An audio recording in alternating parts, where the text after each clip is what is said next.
Hello everyone, Business Guru here. So I just wanted to give you another update on the house now that I finished the painting of the area I was working on the weekend, and show you that Mother Nature had some other ideas for me. So we turn the camera around, so that's what it looks like now. As you can see, the paint did very well. Looks really good. I haven't been able to scrape the windows yet because I wanted to check one final time to see if there was a good coat, and I think it is, but the issue is that after I finished the steps last night, it started to rain. So while the wall and the windows and the door are fine, and they dried out fully before the rain set in, the stairs unfortunately were not so lucky. You can see a number of spots where the paint has come off. That was this morning. There were puddles of water on here, and I tried to sort of soak them up with a paper towel, and when I did that, the paint just came right off. So this is going to have to be repainted. Whether or not I'm able to do it today really will depend on the weather. I checked the weather forecast and they said we're going to have rain. There's a chance of rain today in the afternoon for a while. I mean, right now I don't think it's really warm enough to put it on. So I'm just going to leave it and hope that I get a chance to repaint it maybe later this afternoon or tonight if it warms up. So yeah, I mean, it's turned out really nicely. I think when I scrape the paint off the glass there, it's going to look really, really nice. And I'm very, very happy with it. The paint went on extremely smoothly. The other thing I was really, really impressed with this time is that I was able to get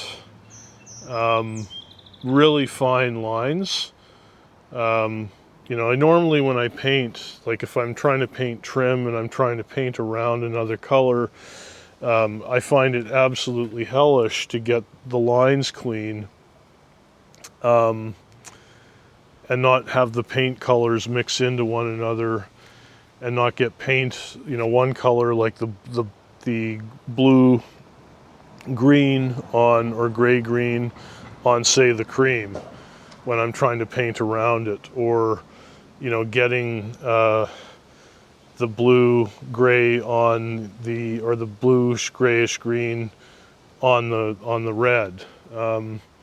Those are all normally a problem, whereas this time I found I was able to get really, really, really clean lines, and the paint just went on nice and smooth and really easily. So I was very, very pleased with that. So what do I attribute that to? Well, again, the way I talked about how I decided not to skip any steps. Well, when I was buying my equipment, I did something I don't normally do, and that is that I bought, instead of buying, you know, the pack of 3 paintbrushes for $10, I decided to buy the $20 brushes. I bought 2 brushes, one thin one to do the window sashes here, and one to do the broad brush strokes painting of the wood siding. And I bought straight bristled and spent the $20 per brush, and thought, you know what, I'm going to give this a try. And boy, what a difference it made. I think the reason I was able to get those clean lines is because with a good brush, the bristles stayed nice and firm, and they formed a clean edge. And as long as you have a steady hand, and you can guide down, and you've primed the wood correctly, as I had, you've got a nice smooth surface and you can control the paint flow as you're painting down. And I was never able to do that before when I painted. I would just get, messy lines, and I would have to tape everything. And then of course the tape wouldn't work because the paint would seep underneath the tape and you would just wind up with a mess. And I read somewhere that an experienced painter working with good brushes who's got a steady hand doesn't have to tape, and they can get perfect edges with just their hand and a good brush.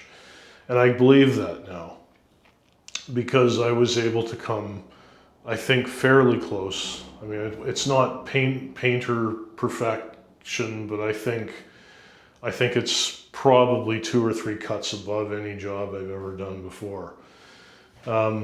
So now I want to talk about, what does all of these videos that I've been doing about the house have to do with the business? I mean, obviously, the reason why I'm doing all this work is because I needed the home appraisal to get the money to refinance my debts and to do what I want to do with the business. So in a sense, all of my updates here relate to that. But really, there's also a direct relevance to the business itself and this whole channel, because this whole project is really a microcosm of everything involved in building and running a business. Everything that we did here in tackling the project this weekend follows very closely what you're going to encounter when you start and run a business. You're going to have to do in business a lot of things and take a lot of steps that are really not a lot of fun. There are things that you're not going to want to do. They're going to be tedious. So things in the analogy here, the surface prep, really tedious work, not a lot of fun. Pain in the neck, but absolutely critical to getting a surface that could accept and take the paint and make the job of painting the wood a whole lot easier. Same in business. You can build a business that you can get up making a short-term profit very, very quickly. If you're willing to skip a lot of steps. I mean, you can establish a drop shipping business in no time at all, and you can use AI to basically build a website in a couple of hours, and you can copy and paste product descriptions from Alibaba, and you can throw together a drop shipping business in probably a day, and it will turn some profit for a little while, but it's not a good business model generally, because not a lot of thought will have gone into it. For one thing, you're not building any solid value proposition that can't be copied.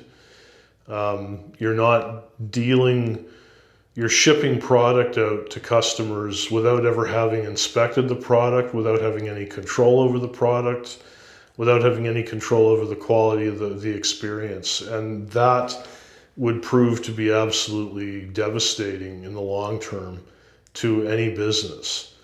So, I mean, I'm sure there are circumstances where you can do a drop shipping business and you can do it well, just like anything, but it would require doing a lot of steps and doing a lot of prep that, most people doing those kinds of businesses aren't willing to do. In doing this job this weekend, you've seen me take a lot of steps and take a lot of care in doing a fairly mundane and routine task. You've seen me tackle and break the task down into its component parts. You saw me tackle only a very small portion of this house, what I felt I could achieve in a weekend without undue stress. And it was only a tiny portion of the front of the house. It's going to take me, by calculation, like I said yesterday, probably up to 10 weekends to do this place properly. And that's just what it is. That's what the task is if I want to get it done right. And in business, it's very, very important to have patience and to have a long-term view and to play the long game, and not to try to rush things. And that's very difficult to do in a world that is constantly urging you to get quick results. We're living in a culture where, shows like Shark Tank and Dragon's Den are designed to make you think that if you have a successful business or a good idea, it's just going to take off like wildfire, and conversely, that if your business isn't doing that, then it's not a successful, viable business. And I'm here to tell you that's absolutely not the case. That is not the way business works in general. Yes, there are exceptions to the rule. There are businesses that do take off like wildfire. There are some ideas that scale very, very quickly, and they create millionaires and even billionaires. But those are the absolute exceptions to the rule. Those are the equivalent of the high rollers in the casino who win big, despite the fact that the house always wins. You cannot hang your perception of business on those few exceptions. They're just so out of this world. They're not even really a serious consideration, if you're approaching this in a disciplined way. The reality of business for most people is that it takes a very long time to build a value proposition that works, that's sustainable, that generates profit year after year after year, and that is largely impervious to competition. It's not impervious to competition, it faces competition, but it's able to do so in a robust way where the competition doesn't threaten your business. And to produce consistency year after year after year, to where you can count on it as to provide you with a good living and to be able to grow over the longer term. You need stability for that, and you need something that is sustainable to build upon. And building that up and coming up with a formula for that success takes a lot of trial and error and a lot of time and a lot of mistakes and a willingness to follow the steps. And so, by presenting you with this task this week, what I've tried to do is underpin the whole channel and show you that, if you're thinking about a lifetime of entrepreneurship, you need to be able to be somebody who can follow these kinds of steps and not take shortcuts. And so looking at something like painting a house and asking yourself, okay, are you the person that's going to follow all the steps and do it the right way? Or are you the person who's going to just skip a bunch of the steps because you want to throw the paint coats up as quick as possible and get the results? If you're the second type of person, you may not be cut out to run a small business. I'm not saying you can't, and I'm not saying you can't learn from that, but you are going to be at a significant disadvantage if you are the second type of person, because you are going to make mistakes. They are going to cost you, and your ability to survive is going to depend on whether or not you have access to the resources to enable you to bounce back from those mistakes. You may or may not. And so, when you're starting out, you need to think very clearly about what type of person you are and what your temperament is. And whether you can handle curveballs that are thrown at you. Like right now, I just showed you that Mother Nature decided to rain all over my paint job on the stairs there, and I'm going to have to repaint it. And I don't know when I'm going to be able to do that. I may not be able to finish that before the home inspection tomorrow. You know, and I may have to just show it the way it is and show it in progress. That's very similar in business. Things happen. People quit, economies tank, tariffs get enacted, things happen. And you have to be able to pivot and move with the things you don't have any control over. And again, you have to gauge whether you're the type of person to do that.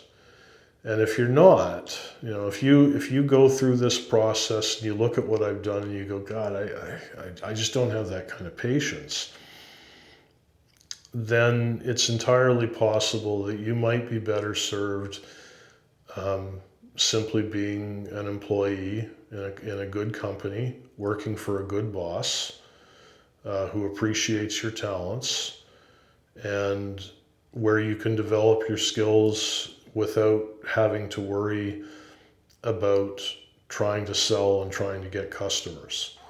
And I'm not saying that condescendingly at all. I know we live in a culture right now that venerates entrepreneurship, and a lot of entrepreneurs tend to have a very high opinion of themselves, and they tend to carry themselves in a way that implies that they think they're better than their employees. And I want to tell you right now that that's nonsense. I am not better than you because I'm an entrepreneur. I have been an employee for many years. I spent, from the time I was 20 until 42. So I spent 22 years being an employee. And I was quite happy, for there were long stretches of time where I was quite happy to be an employee. I valued the work that I did. I took pride in my work, and I was okay with somebody else profiting from that work. If I had been able to continue to have a boss whose morals I was aligned with, whose vision aligned with mine, whose values were similar to mine, I could easily have stayed an employee for life.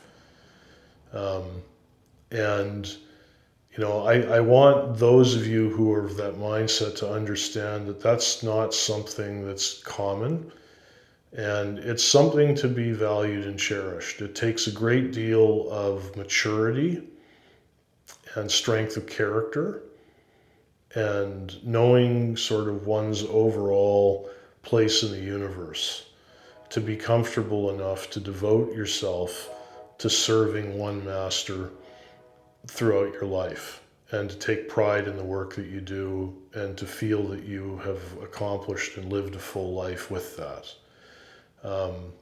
That's not an easy thing to do, and my hat goes off to people who can do that and who do that all the time. So, you know, it's not a consolation prize, you know, for not being able to run your own business. I think it's really, really important, if you're going to look at entrepreneurship, to be able to ask yourself those questions and be truthful with yourself about the answers. Anyway, thank you for watching. My next series of videos will wind us back to the beginning, where I will start with the question of why start a small business and what entrepreneurship is, and why I chose to go out on my own. And we'll go back to the beginning. All right, thank you for watching. Bye for now.